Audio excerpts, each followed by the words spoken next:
Hello team, welcome to another ATP Geopolitics video with myself, Jonathan MS Pearce. Ukraine War news update, second part thereof for the 22nd of April 2024. Let's get straight into the military aid and equipment segment. The video starts with reading Chairman Brown's remarks in this media scrum. It's even more obvious that inventory concerns were never the primary factor impacting the ATACMS debate in the Biden administration. It was all about their fear of escalation, which isn't holding up to scrutiny. So this is interesting.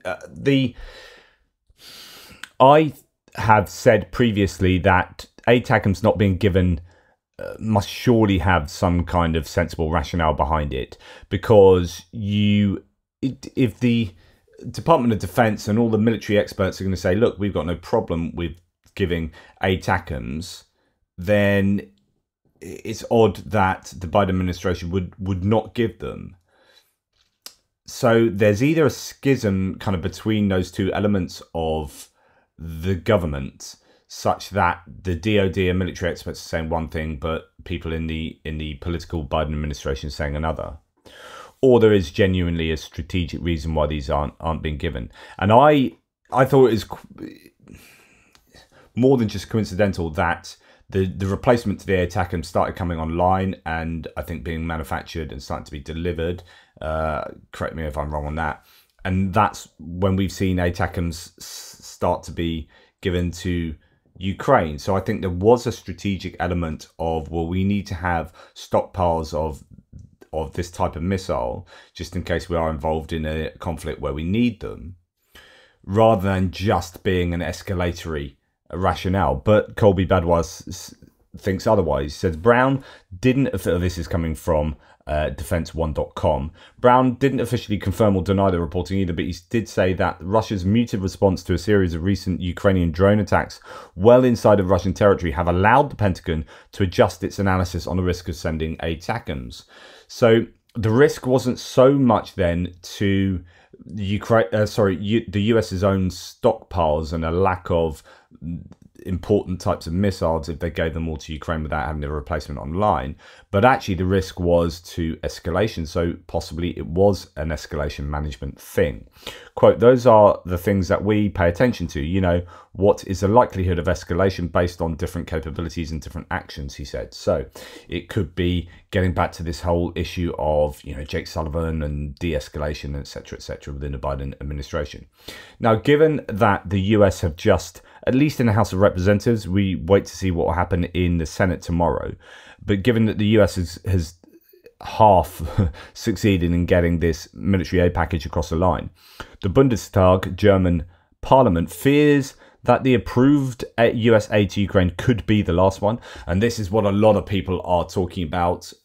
I've seen this in my threads, on my videos, talking, many of you saying, I don't think the US will be able to get any more. I think it will depend on the election in November, and it will depend a lot on whether there is a trifecta. A Democrat trifecta is the most likely situation to get continued aid to Ukraine. I think if you start splitting, and I'm not trying to be pro-Democrat or pro-Republican, it's just like any party or either of the two parties that has a trifecta is much more able to get their policy agenda across the line, because your politicians, your lawmakers will generally vote with your agenda. Generally. Sometimes you need a bit of bipartisan help if it's a bit more divisive. Well, it seems to have become a partisan issue, strangely, and it shouldn't have done. And so if you had a Democrat trifecta, much more likely that continued Ukraine aid would take place. But if you had one element, so maybe the Senate or the House of Representatives under, or the president under the Republican banner, if it is split, then it becomes more difficult. And if the Republicans take the whole lot, a clean sweep, then I think with Trump at the helm, continued Ukraine aid would be far, far more challenging. I don't know anyone that could deny that. So it does depend on November. But anyway, quote, "This may be the last USA package for a very long time, or even the last one at all." Anton Hofreiter, head of the European Committee in the Bundestag, said he believes that, quote, "Europeans should do much more for Ukraine." And I'd absolutely agree that that needs to happen anyway, irrespective of what happens with US aid. And we have seen that. The EU and Europe in general is moving in the right direction. It takes a long time because you are turning a tanker, you're trying to ramp up defense military production, and that's not something you can do overnight. Right, talking about US aid still, here is an excerpt from a commander, Ukrainian commander from the Ukrainian Latest podcast I've been meaning to share with you for an awful long time. This happened, I say an awful long time, so it's 10 days old now. This section, and it's quite a long section for one of their interviews with this Ukrainian commander, is a must listen. Right, so go back to their video from April the 12th. It's titled "Talking Strategy, Tactics and Training with a Top Ukrainian Commander." Ukrainian Latest from the Daily Telegraph. It's absolutely fascinating. Talks a lot about the NATO training and the shortfalls that the NATO training has. Just, it's one of the interesting factors was about time. It's like, well, we set this amount of time aside. You know, you go over to these other countries, blah blah blah, and the actual amount of training time is very small considering. And so actually, that's not very efficient, which is why, you know, I think there needs to be training inside of Ukraine. But lots of stuff like that, and you know, of course, whether the training itself is useful, and you know, what does the doctrine say compared to, you know, how what does it fare compared to, say, the Ukrainian approach, etc., etc. So gear, can you talk about what kind of kit you have? Do you have enough? And what's the quality of it when it arrives here in Ukraine? Have you read the information of how Bradleys were delivered to Ukraine? They came and they wouldn't drive, and loads of them had to be sent back and repaired, is that right? There were no spare parts provided for them, and the general repair program wasn't introduced, so they just sent them to us thinking, do whatever you want with them. What was the reaction of the soldiers when they received these things that were essentially useless? My reaction was simple. It doesn't work, so leave it. How can this mess surprise a guy like me who started in the army that consisted of just 100,000 recruits? I ordered 5 L200 pickup trucks from Japan. I thought it'd be better to meet my needs with them rather than with that old scrap metal that we received. Could you tell us how we got those cars from Japan? The company producing them had the best price. So we contacted the producer directly, and now they are being delivered by ocean, trying to avoid attacks by Houthis. You spoke about the issue with the Bradleys. Has that changed now? Are you getting better kit in better condition, or are you still facing the same problems? The problem is not even being solved. For the problem to disappear, some decisions must be made. What are those decisions? Let me tell you an example. Earlier, I could read reports of 3 to 4 military equipment transfers to Ukraine once a week. It was a year ago. Reports of massive aid to Ukraine appeared 3 to 4 times per week. Gear, military equipment, etc. Today, if at least one report like this appears in 2 weeks, it's really great. That means that Ukraine is still not forgotten. Looking to the future then, we know that the military aid bill in America is held up, it might not pass. Could you give your thoughts on what that means for your troops on the front if that aid from America doesn't come? We'll be assaulted by a full-scale and overpowering offensive. Closer to the summer, Russian forces will be ready to attack the area on the junction of Zaporizhia and Donetsk regions, and try to advance in the direction from the Kharkiv to Poltava regions. After that, the battle line will be extended, and the depth of the front line will get bigger as well. We will be able to break their logistic routes so they won't be able to prevail, even overpowering our forces. This line will freeze along the Dnipro River, and we will lose the territory of Ukraine, right up to the Dnipro. So he's pretty condemnatory about the state of affairs for the Ukrainian army if the US aid doesn't pass, that they'll lose territory up the Dnipro. And this might fit in with what Budanov was saying this morning, that, or in the BBC interview recently, that it won't be catastrophic, but it's going to be hard come May, June time for the Ukrainians. The Russians are going to push them hard. So, yeah, a few things out, and there's lots more detail in this. I've just taken out a very tiny snip from that whole interview but it talks to the idea that quite often they're just getting kit sent over. It's like, there you go, do what you like with it. And it's like, okay, it's either not working, or as soon as it breaks down, we've got nothing to fix it with. There's no logistics lines for this. There's no there are no spare parts. So you then end up having to cannibalize one Bradley to fix another Bradley. So that means that your pool of Bradleys reduces, and they are good bits of kit that the Ukrainians are using well when they're able to use them. But it makes you wonder how many are sat being taken apart. And so there needs to be this much greater thought in terms of the supply of aid to Ukraine. Anyway, I just thought that was quite interesting. Ilya Ponomarenko talks about the funding of aid to both Ukraine and the funding of the military project, the prosecution of the war for the Russians. Quote, Russia's, this is coming from the Sipri, these are the guys that, that work out the arms exports and the arms industry for each country.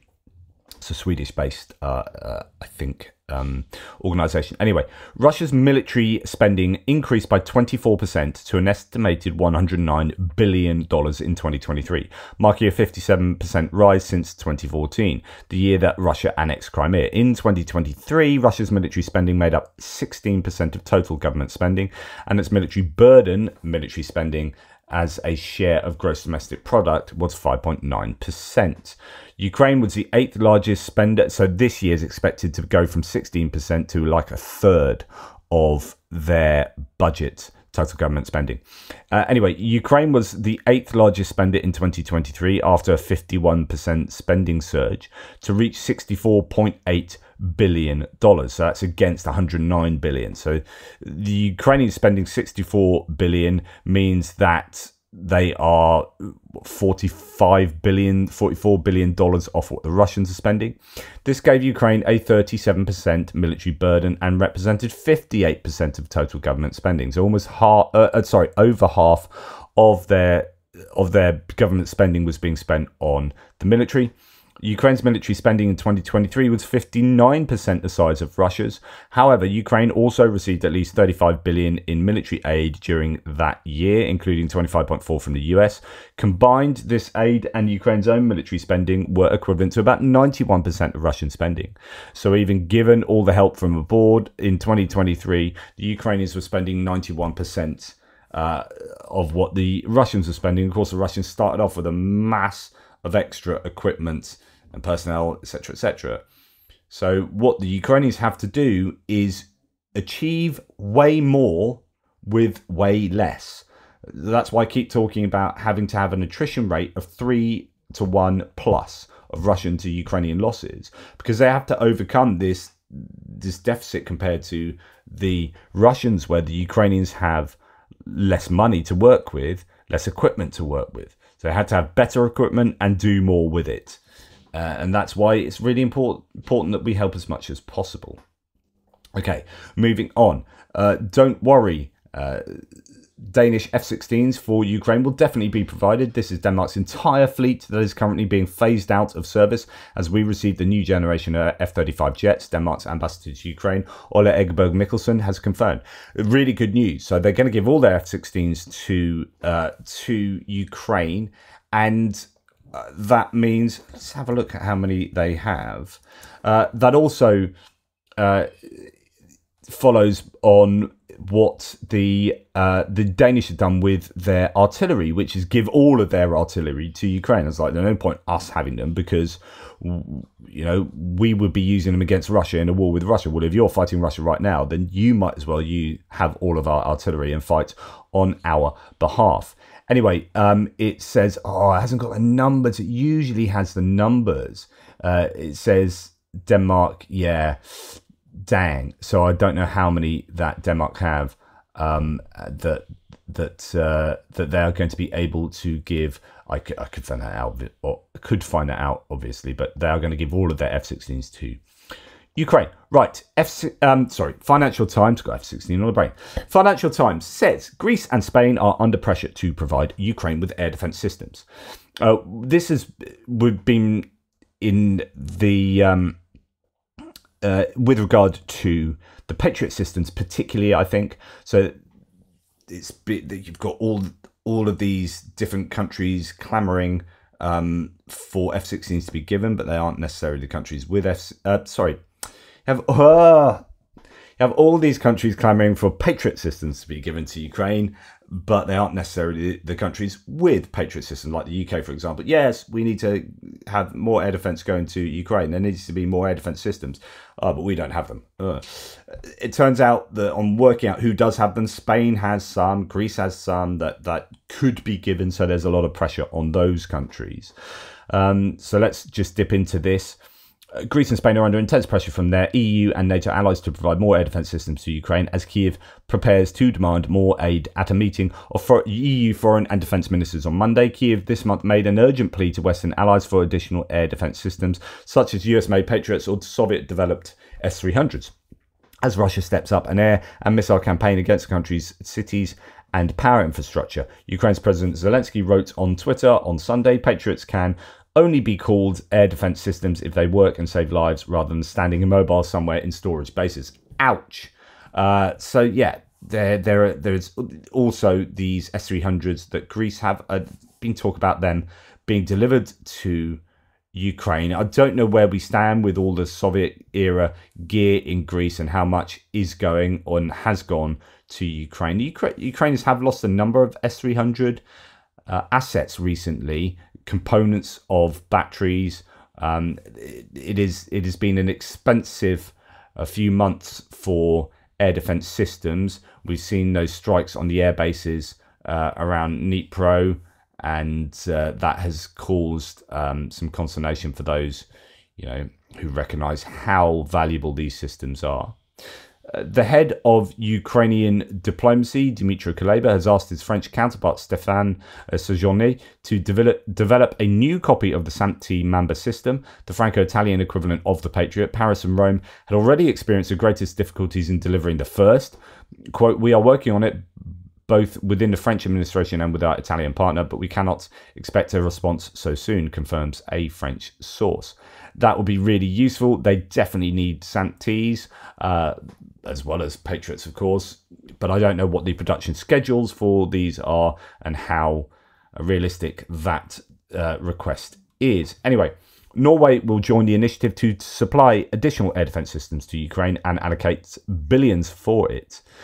So well done, Norway again. Prime Minister Jonas Gahr Støre states that there are significant sums to be used from both the Nansen programme, Norwegian support packages for Ukraine, and a revised state budget. The exact number is not yet known. Quote, "We have very little time for delay, so Norway will be involved in the financing. There are several other countries that contribute to that because there are air defence systems that can get into Ukraine quite quickly, and they have been working on that intensively in the last few days and weeks," he emphasised. So Norway really, it's the Baltic nations and those Nordic nations that are really, in terms of their percentage of GDP, and also just in real terms, doing so much for Ukraine. Right, in defiance of Robert Fico's government, a crowdfunding campaign in Slovakia, which I've explained to you several times, has raised now over $3 million to purchase ammunition for Ukraine's military through the Czech organised procurement of ammunition for Ukraine. So even though Robert Fico has said, or because Robert Fico has said no to state-sanctioned aid, military aid to Ukraine, Slovakian people have started fundraising to give money to the Czech initiative for artillery ammunition. That's brilliant, just brilliant. And it continues. A new leak of information has appeared about the production process of the Shahed 136 kamikaze drones. The existing 50-kilogram high explosive warhead was almost doubled to 90 kilograms. In addition, high explosive fragmentation and thermobaric warheads have also been developed. So this is worrying. What you'd expect, though, which is the evolution of certain arms throughout the war. So Dead District adds to this that, leaked presentation shows that the warhead has increased from 50 to 90 kilograms. Drones have various warheads, high explosive incendiary and thermobaric for navigation. In addition to the GPS, they use Kyivstar SIM cards, so Ukrainian SIM cards. Russians also work on the communication channel for the tactical level to use Garand drones in the front line like Lancet drones. So, yeah. to use them, and we've seen that a couple of times. These Shaheeds being used to attack in Kherson near the front line. So it could be that if they can get production of these up to a specific level, they can use them not only for deep strikes right into Ukrainian territory, Kiev, Lviv, Poltava, whatever, but also along the front line in a tactical manner. And here we have Andrew Perpetua sort of takes a mickey here. Russia sending like 45 minutes worth of tanks to the front. Here's a train with a number of tanks. Don't know what tanks, don't know where from. I'm sure someone will let me know. We don't know where this is being filmed, where it's going from, and where it's ending up. But there are tanks evidently finding their way to the front line. The question is always, are they able to replace their lost equipment at the levels that they need, given the huge attrition that is taking place? Incredibly unlikely. Okay, Russian robot with electronic warfare has come within close range of the Ukrainian position near Chasiv Yar, where fierce battles are taking place. Seems that the Russians have started to regularly use these robots. The impact on the battlefield, though, is as yet unclear. So Russians published this video earlier of their new electronic warfare robots. So that is apparently being used. It looks very clean. I think that's just off the factory floor and then plonked on the ground and given a bit of a photo shoot. Nonetheless, they are bringing new things to the war, no doubt, and as are the Ukrainians, and that kind of arms race will continue until this war finishes, and no doubt on afterwards, as I think Ukraine is going to become, if and when Ukraine prevail in this war, they are in a very good position to become a big player on the world international arms exports stage, and they will have first-hand experience of using equipment that they can then feed into their design process. So it could be that is one of the strings to Ukraine's bow going forward. Thank you for watching. Take care. Speak to you soon.